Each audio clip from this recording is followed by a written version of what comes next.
ایک اللہ والے بزرگ کا قصہ۔ ایک بزرگ حج کے سفر پر گئے تھے۔ جب وہ ایک جگہ سے گزر رہے تھے، ان کے ہاتھ میں ایک تھیلا تھا، اس میں کچھ پیسے تھے۔ اچانک ایک چور ان کے ہاتھ سے تھیلا چھین کر بھاگ گیا۔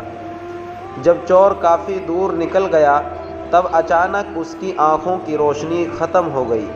آنکھوں کی روشنی جاتے دیکھ اس چور نے رونا شروع کر دیا۔ جب لوگوں نے چور سے پوچھا، بھائی کیا ہوا؟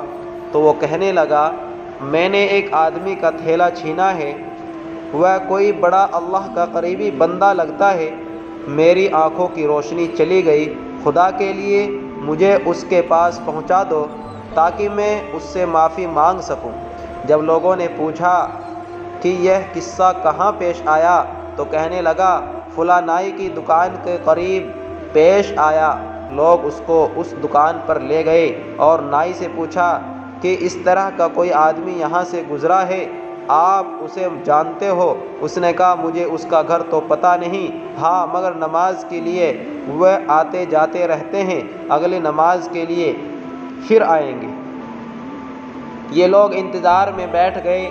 وہ بزرگ اپنے وقت پر تشریف لائے۔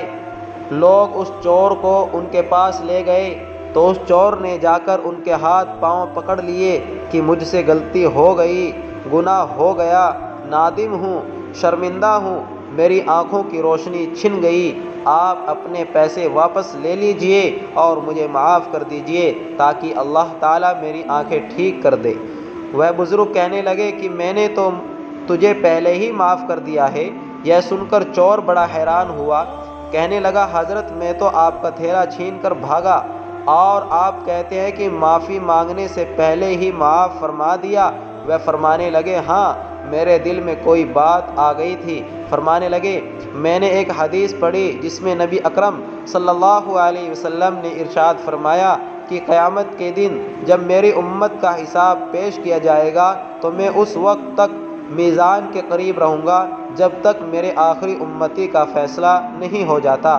میرے دل میں یہ بات آئی کہ اگر میں نے اس چور کو معاف نہیں کیا تو قیامت کے دن یہ مقدمہ پیش ہوگا اور جتنی دیر میرے مقدمے کا فیصلہ ہونے میں لگے گی، اللہ کے نبی علیہ الصلاۃ والسلام کو اتنی دیر جنت سے باہر رہنا پڑے گا۔ اسی لیے میں نے معاف کر دیا کہ نہ تو مقدمہ پیش ہوگا، نہ ہی میرے محبوب کو جنت میں جانے میں دیر لگے گی، وہ جلد جنت میں تشریف لے جائیں گے۔ سامعین، اس طرح کے واقعات سننے کے لیے آپ ہمارے چینل کو سبسکرائب کریں، آگے تک شیئر کریں۔ ملتے ہیں اس طرح کی اگلی اسٹوری میں، اگلے سچے واقعات میں۔ تب تک کے لیے السلام علیکم ورحمۃ اللہ وبرکاتہ۔